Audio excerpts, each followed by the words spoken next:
what it is, the horror flick, Digger Ditch, Super Six, Big Mitch. And I'm kicking in those with those three O's. And I'm bringing 28 101s because we Vegas sons. It's the metal lands. You in the metals, man. 530 babies. You know what made me. I would flex on y'all, but y'all know I'm cloaked.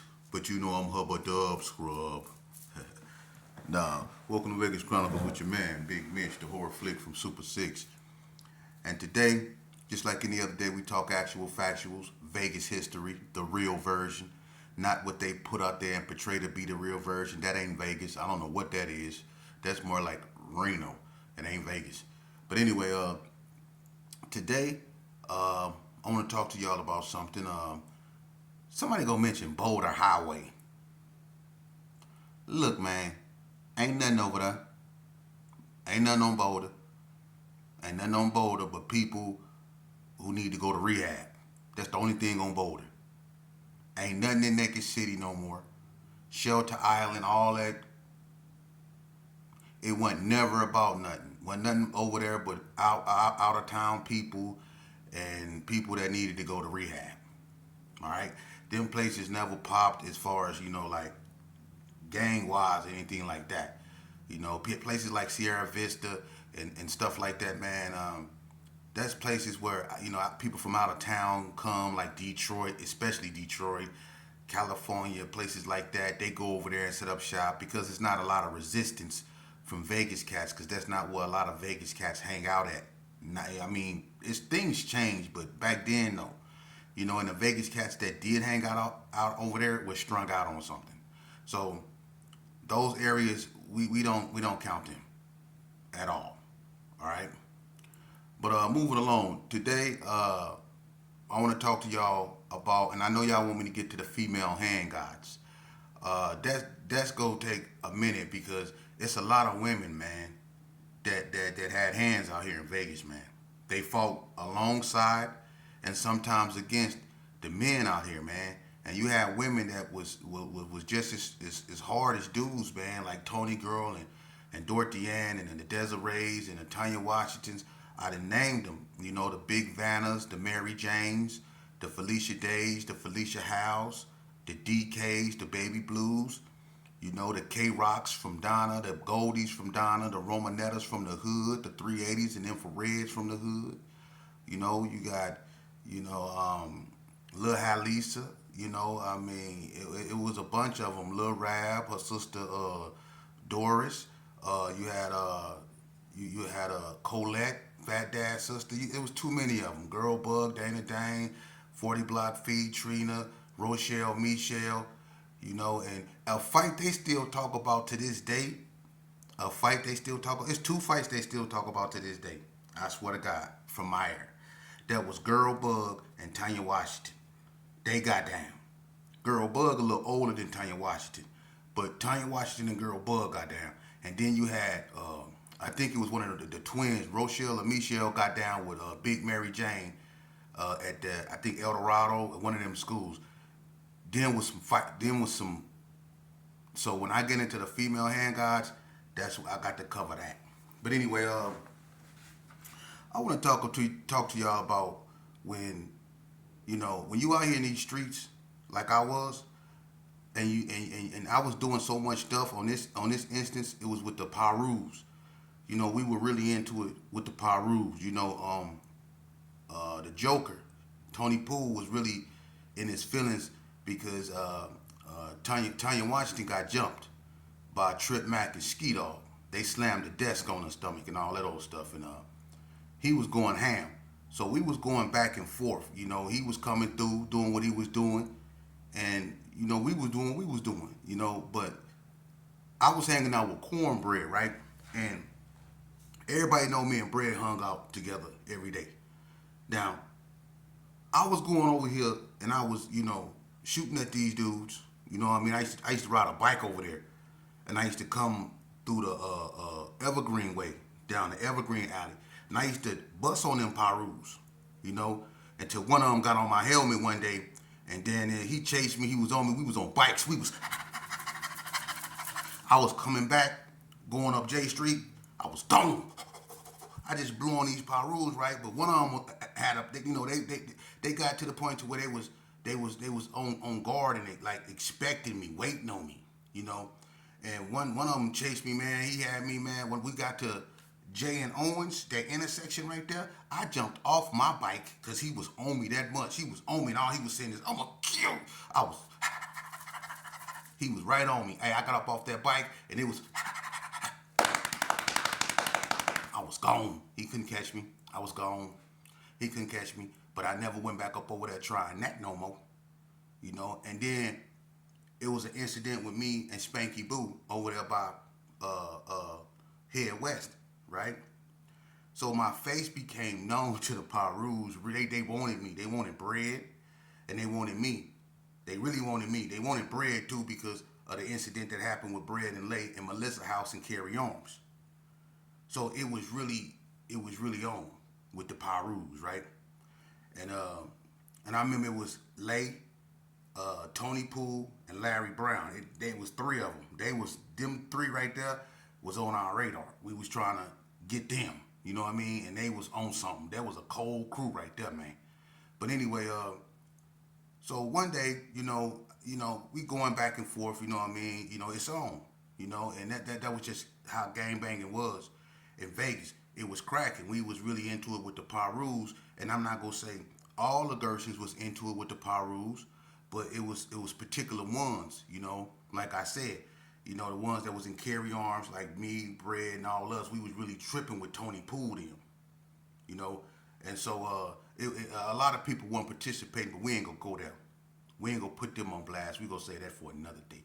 You know what I mean? Because we go really, really, really, really put this out. These youngsters need to know the truth. For real. A lot of y'all went out there riding. And it's a lot of y'all that became somebody when people died and passed away. That's how y'all became somebody. You became who you are because such and such died. But if you have to become somebody when somebody died, you was never nobody in the beginning. Moving along. I was at these Piru'S, right? I was on their helmet. Me and Bread went through there one day. I told y'all in the other video how I fell out the car over there when we went through the alley. He hit the curve and I was sitting on the window with the gate. I fell out the car, right? I still aired it out. But my face, I became real known to them. They all knew me. You know what I mean? So one day I get arrested, and sent to juvenile. They let me out. Okay? They let me out of juvenile. And this is why I say, what comes around goes around. You ain't gonna always have, the upper hand. Things go your way and then things ain't. Case in point. So I go to juvenile, and they let me out. I was surprised. They never let me out of juvenile, but they let me out. So I go over my mama house. My parole officer, his name was Mr. McKenzie, the old crater face, ugly. He was a cold looking specimen. But he took me on my mama house, and my mama lived in West Coast, 909 West Washington, and West Coast Blood Turf, right? He take me over there. I'm like, why you won't take me to the Gerson? I'm not taking you to the Gerson. You know what I mean? I guess that's his way of saying he don't like, me gang. I don't want to hear none of that, man. Maybe better take me home. He took me on my mama house though, right? So I'm over my mama. I'm in my mama house. I'm like, I can't be over here.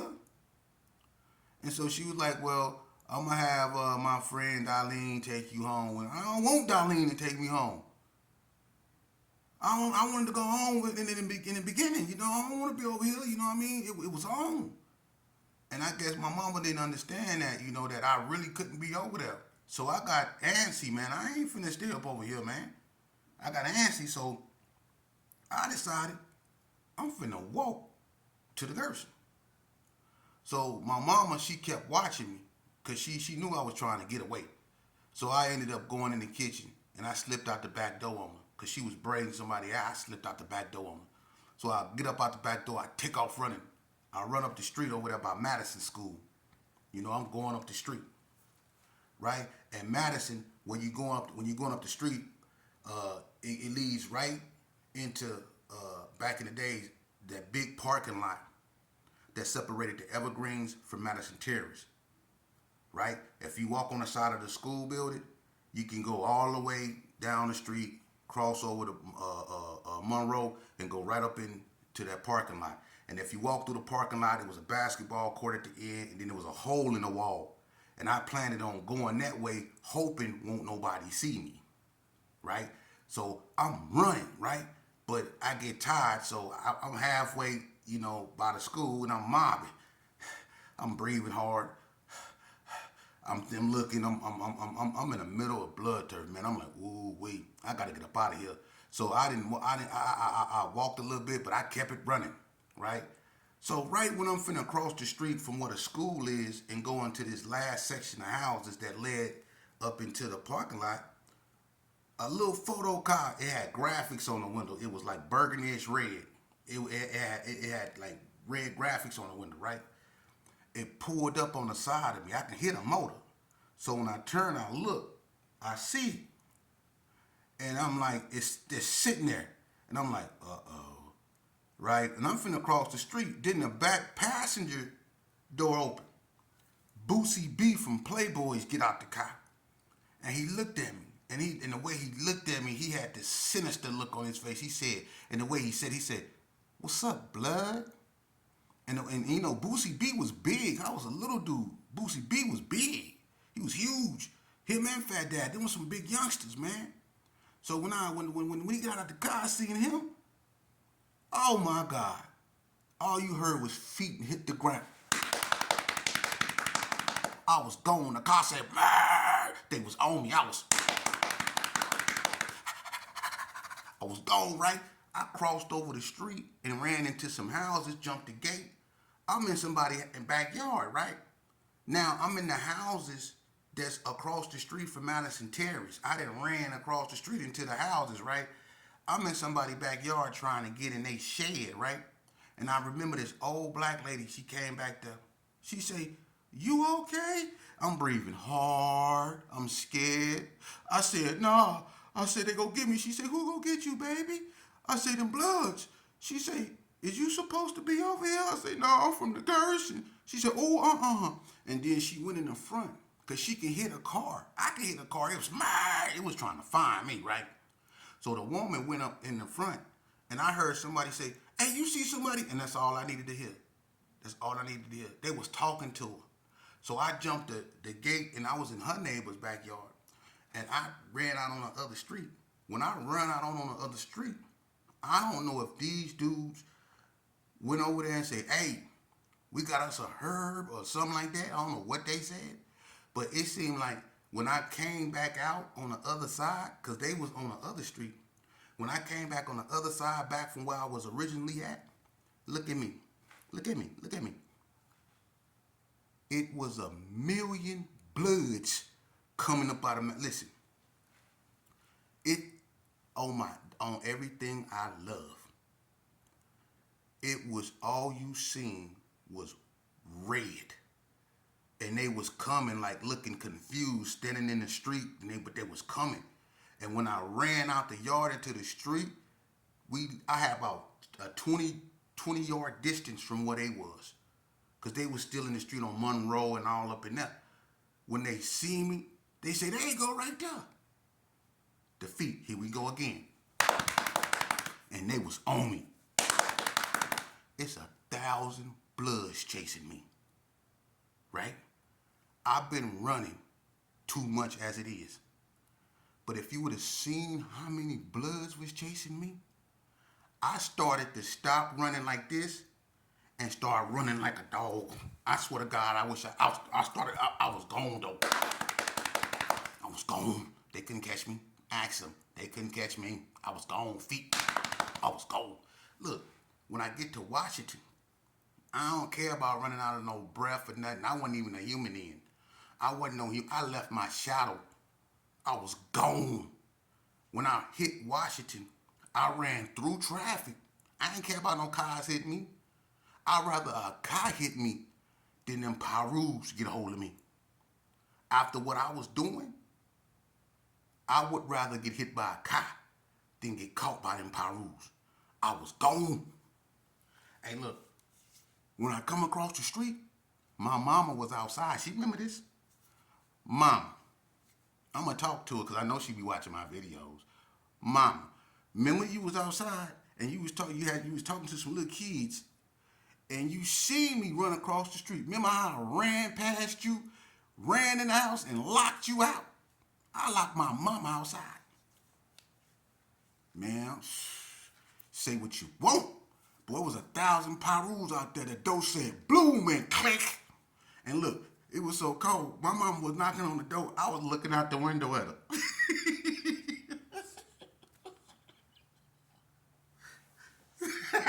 That door ain't finna open. That door ain't finna open, boy.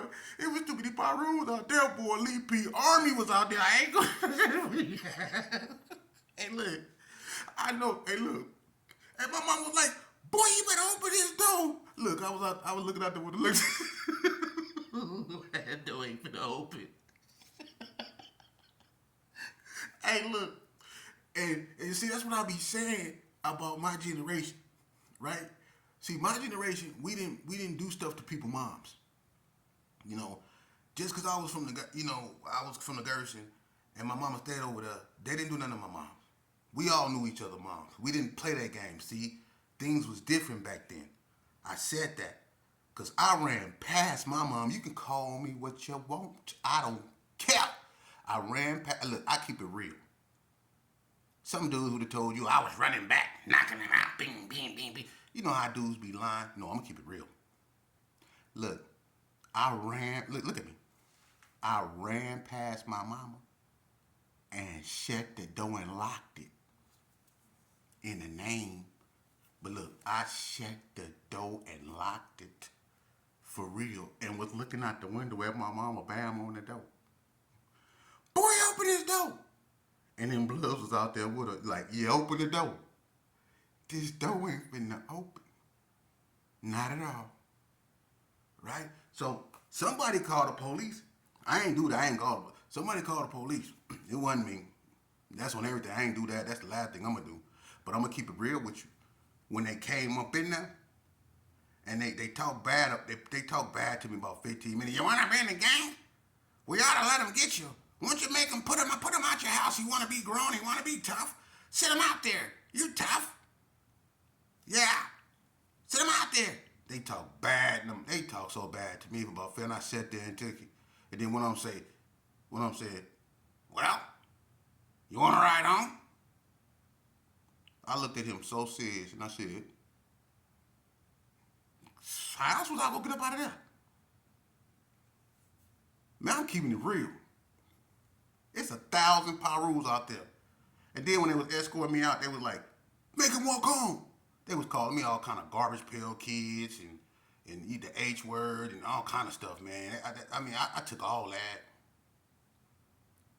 I'd rather take that than me took it to UMC. Because, boy, I'm telling you, boy, it was too many. It was at least 50, 60 pop. It was too many of them. And some of them looked like they had twins. It was too many of them. I was like, no, you can say what you want to. Like R. Kelly said, you saved me. You saved me. Man, you saved me. Whoa, you saved me. Man, you saved me. You saved me. Yeah, they saved me. I'm serious. I'm keeping it real, man. Boy, it was too many Piru'S out there, man. So, the moral of the story is this. Don't join the gang. For real. Don't join the gang, man. The things that you think you won't do, you will do. For real, man. Don't put yourself in that situation. I ran past my mama and locked it. I locked my mama out of her own house. And was looking out the window at her. That's the cold thing. I was looking out the window. For real, I ran. My mama remember all them bloods, man. It was 1,000 bloods. I had to go. And they couldn't catch me neither. I would have won gold in the Olympics. I would have broke records. I would have whooped Usain Bolt in that race. I'm telling you, I was gone. You should have seen how I was running. I left my shadow. I was gone. I was gone. Don't join no gang, man. Stay away from that. Look, man. Look, man. The only thing, we talk about what's going on, but I'm gonna be honest with you. Somebody gotta say it. Somebody do. A lot of these podcasters, man, I'm gonna keep it so 100 with you. They faker than $3 bills, but it ain't my job to expose them. It's not. Common sense will expose them, and that's all you have. That's all you have to have. A lot of these dudes on here, man. If you listen to these podcasts, man, if y'all entertained by that, pull up, take the fade. This how can a man that's in his 50s, 30s, 20s still talk about disciplining another man for putting it on the homies and all that old stuff? You putting it on the dead one. Come on, man. Are y'all serious? People need to grow up. If you go have a podcast, why would you even entertain that bull crap? It's a lot of people on here watching. And all y'all doing is fanning the flames of ignorance, but yet you want to be respected. You claim we victims of this, we victims of that, but we only show people that we victimize ourselves. We can't even have a decent conversation with one another without one of us feeling like one of us is talking at one of us, or somebody that's on the outside looking in, instigating stuff, and we letting it, you know, interfere with what we got going on. It's always some bull crap on the internet, man. You know? And I'm gonna be honest with you, man. We didn't have enough of that. That's garbage. We didn't have enough of that, man. If we want to be respected by people, if we want our kids to see real change, not just within us, but in our community, in reality, it starts with us, man. We got to change the narrative, man. We got to quit with this bull crap, man. For real. You shouldn't seek self-esteem at the expense of demeaning and downing someone else, man. That's weak. It's childish. For real, man. If you wanna educate people and talk about certain things that people can learn from and use in a positive manner, man, do that. But if you want to sit here and continuously talk about the desecration and the decimation and the deterioration of our culture, the very fabric of it, because we don't respect nothing. We don't respect our women. We don't respect life. We don't respect nothing. We don't. And when people point that out, especially people that look like us, when they point that out, how we act, because we always want to point out how everybody else act toward us, like we being victimized by everybody else, but we don't want to look at how we victimize our own selves. The biggest threat to me isn't some man in no hood. The biggest threat to me isn't no bald head white guy. The biggest threat to me is a person that look like me. Let's keep it real. Let's keep it real.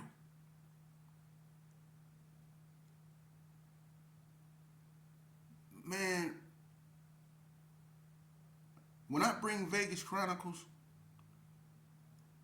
I'm bringing Vegas Chronicles to show y'all a true story that happened over here in Las Vegas, Nevada, because they want to put bright lights and big fights in your face and think it's all about that and all these hotels and all that. Nah, Vegas is far from, it's not like that, man. It is now, but back in the days, man, it was a part of Vegas they didn't want y'all to know about, man. And it was a cold story, and everybody got a part in it. It's a whole bunch of guys that's not here no more, man. I don't go around putting cameras in people's face. I'm gonna start going live, and if anyone wanna come over here, come on here, that I know got real history to share, they can come on. But me going around chasing people and putting cameras in their faces and stuff like that, I ain't gonna do that. I ain't gonna do that because I noticed that when you do that, people they think you owe them something, You know, if something happened, they try to blame it on you, or if they misquote something, you become the center of a controversy. All kind of stuff come with putting cameras in people's face. But if a person want to come on my channel and we want and talk about real history, you know, we can speak history. We not talking about nobody, but we just spitting history, what took place, what led to this, and then we talk about what we can do to fix the problem. But before you fix a problem, you have to first acknowledge that there is one. But if you look at what's going on today, they go on as if there is no problem, like there's no serious situation that's in our communities that really need to be addressed by us. Ain't nothing coming at the beginning of the 15th of the month that's going to fix our problems. We have to fix them. We have to accept that. We have to look in the mirror. It's called introspection. I keep telling y'all that. We got to quit procrastinating, man, and get up off our. And I ain't saying everybody because there's some people that's waiting on us, especially the women. Look. I'm so proud of black women, man. I salute y'all. I love y'all for what y'all doing. Y'all really out there pushing the line. Y'all have became the backbone for our y'all is the backbone of our very existence. But y'all look at y'all. Y'all playing the role of the mother and the father. Y'all driving trucks, you having businesses, you coming up with ideas, you doing big things. The sisters is doing what they supposed to do. What are the men doing? Pull up. Pull up. Oh, I got paperwork on him. That's what